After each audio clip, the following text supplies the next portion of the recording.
مولای نکاهگره کوفته ایستادم. اوه حاجی معروفی قندی بابا، خوب هستی؟ تنگی؟ سلامتیات خوبه؟ تبریک داملارم شیدی ها؟ نکاح هم میکنی؟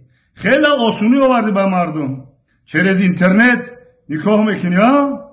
خوش به حالت. کسبای نو سری کلا گیریتی پوستک بود، پشم بود، چونکی چسبوندی کله کردی رنگی بابا جان 88 باره گرمیت کیسین فقط حجت رقم مهر پیچه در کرمده. ادبگاهی محبت ناز و شوخی بر نمیدارد. نکاح через اینترنت حاجی معروف.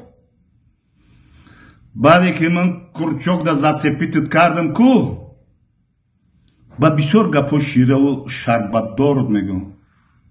حاجی معروف حد اخته بشناس ویدیوی دیومو بعدی میبرویا.